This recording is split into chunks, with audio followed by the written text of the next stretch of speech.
A Body of Doctrinal Divinity, Book 6, Chapter 1, of Redemption by Christ. Having, in the preceding book, gone through the twofold state of Christ, his humiliation and exaltation, and considered each of the offices of prophet, priest and king, sustained and exercised by him therein, I shall now proceed to consider the blessings of grace which come by him through the exercise of them, and especially his priestly office, for he is come an high priest of good things to come, Hebrews 9:11, which were future under the former dispensation, were promised, prophesied of, and prefigured in it, but not accomplished, for the law had only a shadow of those good things to come, Hebrews 10:1. But now they are come, and are actually obtained through Christ's coming in the flesh, and through what he has done and suffered in it, as redemption, satisfaction, reconciliation for sin, remission of sin, justification, adoption. And as redemption stands in the first place, and is a principal and most important blessing of the doctrine of grace, I shall begin with that. And first, I shall settle the meaning of the word, and show what it supposes, includes, and is designed by it. Our English word redemption is from the Latin tongue, and signifies buying again, and signifies buying again. And several words in the Greek language of the New Testament are used in the affair of our redemption, which signify the obtaining of something by paying a proper price for it. Sometimes the simple verb to buy is used, so the redeemed are said to be bought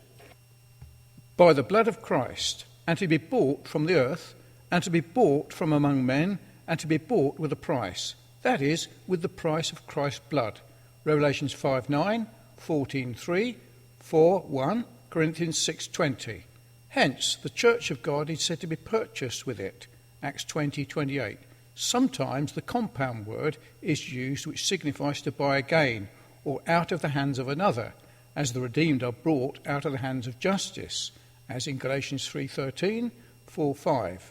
In other places is used, or others derive from it, which signifies the deliverance of a slave or captive from his thraldom by paying a ransom price for him. So the saints are said to be redeemed, not with silver and gold, the usual price paid for a ransom, but with a far greater one, the blood and life of Christ, which he came into the world to give, as a ransom price for many, and even himself, which is a ransom and full satisfaction. 1 Peter 1:18, Matthew 20:28, 1 Timothy 2:6. There are various typical redemptions that are of a civil nature, which may serve to illustrate our spiritual and eternal redemption by Christ, as 1a, the deliverance of the people of Israel out of their captivities, Egyptian and Babylonian. The latter I shall not much insist upon, since, though the Jews were exiles in Babylon, they did not appear to be in much slavery and thraldom, but built houses, planted gardens, and had many privileges, inasmuch as some of them, when they might have had their liberty, chose rather to continue where they were. And though their deliverance is sometimes called a redemption, yet sparingly, and in an improper sense, Jeremiah 15:21, for they were redeemed without money, and Cyrus, their deliverer, neither gave nor took price for them, and never called a redeemer. Isaiah 14:13, 52 verse 3.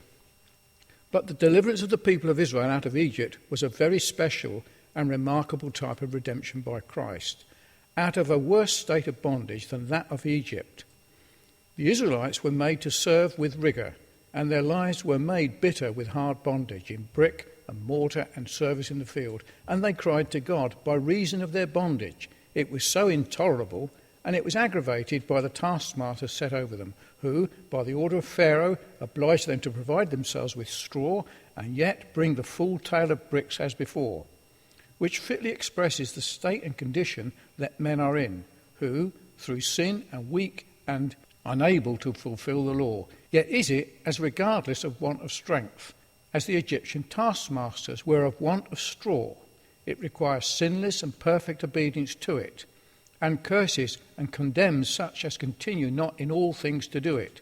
The deliverance of the people of Israel is called a redemption. God promised to rid them out of their bondage and to redeem them with a stretched out arm. And when they were delivered, he is said to have led forth the people he had redeemed and brought them out of the house of bondage, or redeeming them out the house of bondmen,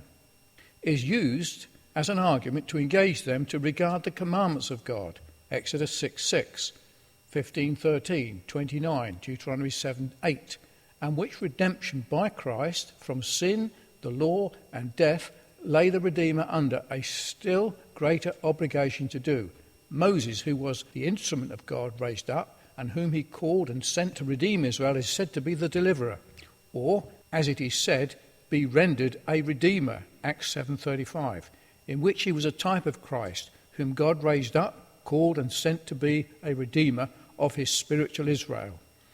And there was, in some sense, a price paid for the redemption of literal Israel, since they had expressly said to be purchased people, bought by the Lord, Exodus 15 verse 16, Deuteronomy 32:6, and their deliverance was owing to blood, the blood of the Passover lamb, sprinkled on the doorposts, typical of the blood of Christ, the price of our redemption. Besides, as it has been observed by some, the redemption of the people of Israel, being the Lord's people, were by virtue of their future redemption by Christ, whose sufferings and death were for the redemption of transgressions, or transgressors who were under the first testament, and that the temporal deliverance of none but the Lord's people is called a redemption, not that of his and their enemies. 1b. The redemption of the people of Israel, when numbered, was typical of the redemption by Christ, which was made by paying half a shekel, called the atonement money, for their souls, and which was paid alike for a rich man and a poor man, whereby they were preserved from any plague amongst them. Exodus 30:12-16. None but Israelites were ransomed, and none are ransomed by Christ but the spiritual Israel of God, whom he has chosen. Christ has redeemed, and who shall be saved from an everlasting salvation, even the whole Israel of God, Jews and Gentiles. They were a numbered people for whom the ransom was paid, and so are they that are redeemed and ransomed by Christ,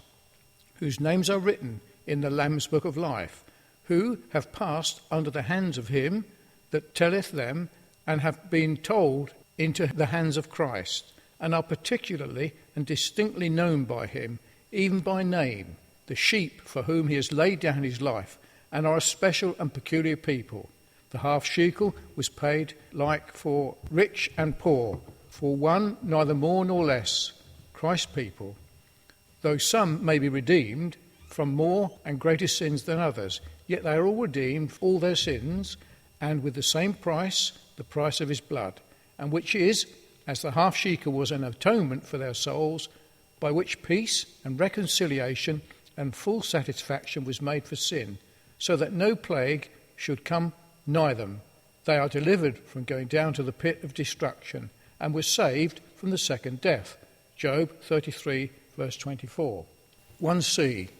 The buying again of an Israelite, waxen poor and sold to another, by any near akin to him, is a lively representation of the purchase and redemption of the Lord's poor people, Leviticus 25, 47, 49, who,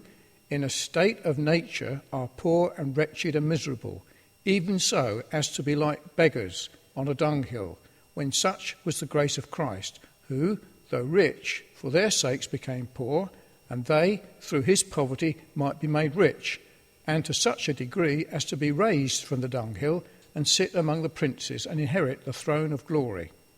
Though some may not sell themselves to work wickedness as Ahab did, but all are sold under sin. For, if this was the case of the Apostle Paul, though regenerate, much more worse must it be in the case of unregenerate men, who through sin is brought into subjection to it, a servant of it, and a slave of it, as the poor Israelite sold to a stranger was a bondman to him. And such an one cannot redeem himself, being without strength, unable to fulfill the law and to make atonement for sin, nor can any of his friends, though ever so rich, redeem him, or give to God a ransom for him. Such may redeem a poor relation or friend from prison, by paying the pecuniary debt for him, but cannot redeem his soul from hell and destruction, may give a ransom price to man for one in slavery and bondage, but cannot give to God a ransom to deliver him from wrath to come. Only Christ, the near kinsman of his people, can do this, and has done it. He that is their Geol, their near kinsman, partaker of the same flesh and blood with them, is their Redeemer, who has given himself a ransom for them.